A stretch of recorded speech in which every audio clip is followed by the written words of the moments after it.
سر پاکستان میں آنے والے طوفانوں کا آخر سبب کیا ہے اور اتنی تباہی کیسے؟ آپ جانتے ہیں کہ آج سے کچھ سال پہلے تک تو امریکہ وغیرہ میں یورپین کنٹریز میں زیادہ طوفان آیا کرتے تھے، لیکن اب جب سے گلوبل وارمنگ کا سلسلہ شروع ہوا ہے، موسمیاتی تغیراتی تبدیلیاں جب سے آئی ہیں تو پاکستان میں بھی یہ سلسلہ شروع ہو گیا ہے۔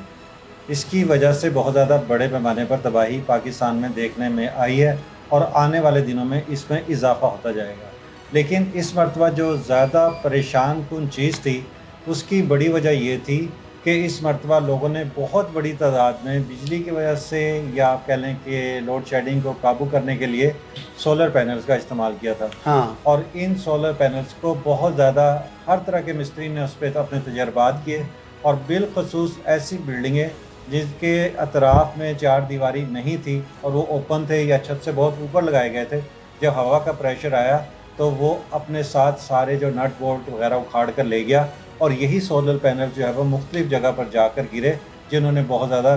پیمانے پر تباہی مچائی۔ اور ابھی ہم اس میں مختلف طرح کی ویڈیوز بھی دیکھ رہے تھے کہ اس مرتبہ پاکستانیوں نے بہت زیادہ تجربات کیے، مس ایڈونچرز کیے، اور بہت سی ایسی ویڈیوز وائرل ہوئی جس میں ہم نے دیکھا کہ مختلف طرح کے لوگ اس کے اوپر بیٹھے ہوئے ہیں۔ اب ایک سولر پلیٹ جو 20-25 فٹ 50 فٹ کی بلندی پہ لگی ہوئی ہے، ایک آدمی زیادہ سے زیادہ وہ 70 سے 80-85 کلو گرام کا وزن ہوتا ہے، تو وہ بہت زیادہ خطرہ تھا۔ اور یہ ایک ویڈیو نہیں ہے کہ یہ درجنوں کے حساب سے تو میں نے خود دیکھی ہیں، تو عوام کو بھی چاہیے کہ اس طرح کے تجربات نہ کریں، اپنی زندگیوں کو خطرے میں نہ ڈالیں، کیونکہ آنے والے دنوں میں اب آپ پھر دیکھیں گے کہ آنے والے دنوں میں ایک مرتبہ پھر، کیونکہ حکومت کی طرف سے کہا گیا ہے، ان کو اس بات کا پتہ ہوتا ہے کہ کتنا ہوا کا دباؤ اس وقت بن رہا ہے۔ سولر پینل کی پلیٹیں لگانے کے لیے کیا پریکاشن لینی چاہیے؟ میں نے آپ کو بھی بتایا تھا کہ اس کے لیے چاہیے آپ کو کہ چھوٹی اس میں اس کے ارد گرد چار دیواری ضرور ہونی چاہیے، تاکہ صرف سولر پلیٹ جو ہے وہ ویزیبل اور سورج کی لائٹ تک اس میں ایسی اس طرح سطح پہ بنائیں کہ جہاں سورج کی روشنی سارا دن وہاں اس کے اوپر پڑتی رہے، لیکن اس کے جو اطراف میں سائڈز ہیں وہاں پہ کچھ والز جو ہے وہ اپنی کھڑی کریں، تھوڑا سا لوپی رکھیں، تھوڑا سا جھکا کے رکھیں، تاکہ ہوا کا پریشر اس کو نیچے سے نہ اٹھا سکے۔ اس کے نیچے جتنا گیپ ہوگا تو وہ پیراشوٹ کا کام کرے گا۔ اس طوفان میں ایک جہاز بھی پھنس گیا تھا جس میں ہمارے ملک کے نامور اداکار سفر کر رہے تھے، اور لاسٹ میسج انہوں نے پتہ نہیں کیا ریکارڈ کروایا۔ یہ پاکستان کے معروف اداکار عدنان صدیقی تھے، جنہیں آپ اکثر ٹی وی سیریلز میں بھی دیکھتے ہیں، اس کے علاوہ آپ انہیں جیتو پاکستان میں بھی دیکھتے ہیں۔ یہ بھی اس وقت لاہور کی پرواز میں سفر کر رہے تھے، اور انہوں نے بتایا کہ جب ان کا جہاز طوفان میں پھنس گیا تھا، پائلٹ نے اس کو لینڈنگ کرنے کی کوشش کی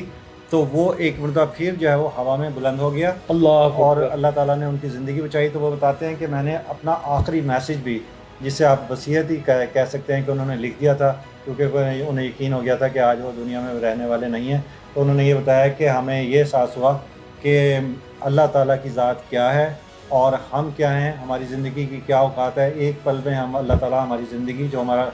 جان کا خالق و مالک ہے، وہ ہماری زندگی کا وارث ہے، وہی ہماری زندگی لے سکتا ہے۔ اس کے علاوہ پھر انہوں نے کہا کہ میں نے بس یہی پیغام میں لکھا تھا کہ زندگی تھوڑی ہے، اس کی قدر کریں۔ بات کریں گے سر کہ طوفان کتنی اقسام کے ہوتے ہیں، اور یہ ان کے پیچھے کیا محرکات ہوتی ہیں جو طوفان آتے ہیں اور اس میں اتنی تباہی ہو جاتی ہے۔ سمندر میں یا دریا میں اس طرح ہی ہوتا ہے کہ جب ہوا چلتی ہے تو سمندر کا پانی ہے جو ہوا کے ساتھ، پریشر کے ساتھ وہ موو کرنا شروع کر دیتا ہے۔ اچھا، وہ پانی جب موو کرتا جاتا ہے تو اس کا سرکل بڑا ہوتا جاتا ہے۔ پہلے وہ چند میٹرز تک ہوتا ہے، پھر وہ کلو میٹرز تک ہونا شروع ہوتا ہے، اور پھر وہ اتنا بڑا جاتا ہے کہ وہ کئی سینکڑوں کلومیٹر میں کے ایریے کو کور کر لیتا ہے۔ وہ سمندری طوفان ٹائفونز کہلاتے ہیں۔ اب جب اوپر ہوا گرم ہے، نیچے سے مزید ہوا اوپر جاتی ہے، تو وہ اس کو اسی طرح جو ہے وہ سرکل میں گھمانا شروع کر دیتی ہے، اور اس کی وجہ سے اس کے جتنا ایریا، جتنا اس کا سرکمفیرنس بنے گا، اس کی ریشو جو ہے وہ، اس کی سپیڈ اتنی ہی زیادہ تیز ہو جائے گی، تو عام طور اور اتنی ہی تباہی زیادہ تباہی ہوگی۔ عام طور سے جو طوفان ہے وہ 50 اور 60 کلومیٹر کے درمیان ہوتا ہے، اللہ جس اکبر، کو اللہ اکبر۔ ٹراپیکل سٹارم کہتے ہیں۔ یہ اتنا خطرناک نہیں ہوتا، عام دنوں میں اکثر آتا ہے، جس سے عام طور سے کوئی نقصان نہیں ہوتا، لیکن ابھی جو طوفان آیا تھا یہ تقریباً 80 سے 100 کلومیٹر کی درمیان میں آ جاتا ہے، اس کو ہم ہریکین کہتے ہیں۔ بس میری عوام سے یہ اپیل ہے کہ آئندہ آنے والے دنوں میں خدا کے لیے جب بہت زیادہ اندھیری آ رہی ہو تو اپنی بائکس، اپنی گاڑیاں، اپنی جو چیزیں جو جس پہ آپ سفر کر رہے ہیں، کوشش کریں کہ باہر نہ نکلیں، کیونکہ گلی محلے سب سے زیادہ اس دوران انسیکیور ہوتے ہیں اور آپ کا گھر اس دوران سب سے سیف ہوتا ہے. تو جو ہی آندھی اسٹارم شروع ہو، آپ جب تک اس کی شدت میں کمی نہیں آتی تو stay at home, don't take any risk and keep yourself safe for your family and friends. بہت شکریہ جی. یہ تھے ہمارے ساتھ سید مشکور زیدی صاحب، جنہوں نے اپنا